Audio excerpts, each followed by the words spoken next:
हाँ बच्चे, अगला है इंश्योरेंस रेगुलेट। वही अगर इंश्योरेंस कंपनी वाला काम तो वही बैंकिंग का, मतलब बैंकिंग एक्ट फॉलो करो। इंश्योरेंस कंपनी तो IRDA का एक्ट फॉलो करो। कहता है insurance organisation in India govern by IRDA। Functions क्या क्या होते हैं, IRDA का काम क्या क्या होता है।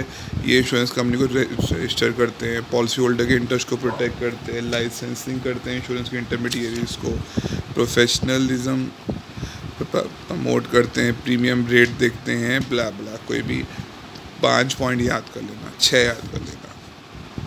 कैसे, अगर आप इंश्योरेंस काम शुरू करना चाहते हो तो क्या करना पड़ेगा, आपको एक एप्लीकेशन फाइल करनी पड़ेगी। उसमें MOA AOA, name address of the director, class of कौन सा इंश्योरेंस का काम करना चाह रहे हो, सोर्सेज वगैरह कहाँ से आएंगे, सब कुछ आपको इन्फॉर्म करना पड़ेगा। On receiving the above document IRDA आपके कंटेंट को वेरीफाई करेगा। कुछ और मांगना होगा तो मांग लेगा। अथॉरिटी चाहे तो प्रिंसिपल जो ऑफिसर है, ओनर है, उसको बोल दे कि हमारे पास आओ और इस पॉइंट पे हमें कोई क्लैरिफिकेशन दो। इफ़ दे, अगर उन्हें किसी और पॉइंट पे और क्लैरिफिकेशन चाहिए होती है तो वो ओनर से आपका और क्लैरिफिकेशन भी मांग सकते हैं। Next, if the authority is satisfied, वो it may ask for additional application, वो कुछ और भी मांग सकते हैं। एक प्रिंसिपल ऑफिसर से एफिडेविट पे साइन करवा लेंगे कि सारी requirement has been complied with, publish prospectus दो, स्टैंडर्ड पॉलिसी फॉर्म दो, बताओ कितना रेट होगा, कितना टर्म्स एंड कंडीशन, सबको लिखवा सकते हैं। अगर कोई फॉरेन पार्टनर है तो उसकी MOA की कॉपी दो, क्या तुम्हारी अंडरस्टैंडिंग है, क्या तुम्हारा एग्रीमेंट है। कोई और डॉक्यूमेंट भी आपसे मांग सकती है। फाइनली, अगर अथॉरिटी को लगा सब कुछ सही है, financial condition, if the authority is satisfied the financial condition, character वगैरह साउंड है, वॉल्यूम वाइबल है, जनरल पब्लिक के भले के लिए है, तो वो आपको रजिस्ट्रेशन प्रोवाइड कर देगी। सस्पेंशन, रजिस्ट्रेशन आपका कैंसिल भी कर दिया जाएगा अगर आपने कुछ गलत काम किया। अगर आपने बिजनेस को कंडक्ट किया प्री जुडिशियल, पॉलिसी होल्डर्स के लिए हार्मफुल किया। सेकेंड, आपने कोई इन्फॉर्मेशन फर्निश नहीं करी, IRDA ने कुछ मांगा आपने वो दिया नहीं, पीरियोडिकल रिटर्न वगैरह सबमिट नहीं करी, या किसी इंक्वायरी में कॉपरेट नहीं किया, बला बला। अथॉरिटी, अगर बार बार अथॉरिटी इनकी तो रिपीटेड डिफ़ॉल्ट, बार बार डिफ़ॉल्ट करते रहोगे, बार बार सस्पेंड होते रहोगे, इट में इम्पोज द पेनल्टी। अगर आप बार बार सस्पेंड, मान लो आप 1-2 सस्पेंड हुए, फिर आपने सही कर दिए, फिर 2-3 बार सस्पेंड हो गए, तो वो कैंसिल भी कर सकती है।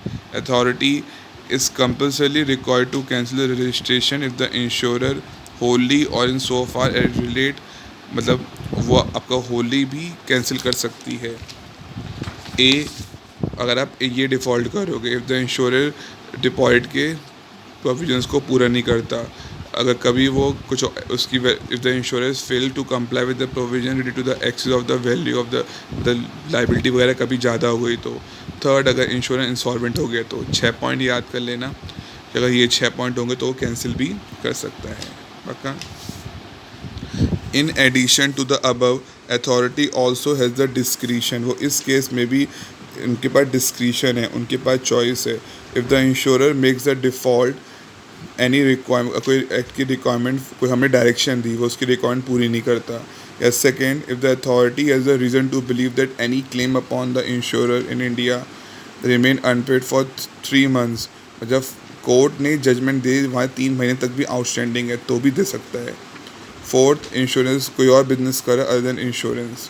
मतलब इन एडिशन वाले तो चारों करने हैं याद, और ऊपर से 6 पॉइंट याद कर लेना कि इस पॉइंट पे वो आपके कैंसिल कर, सस्पेंड इन पॉइंट पे कर सकता है, कैंसिल इन पॉइंट पे करता है, एडिशनल ग्राउंड ये हो गया। रिवाइवल ऑफ रजिस्ट्रेशन, आपका रजिस्ट्रेशन फिर से सही कर दिया जाएगा। Authority has the discretion where the registration has been cancel, वो को रिवाइज सही भी कर सकती है।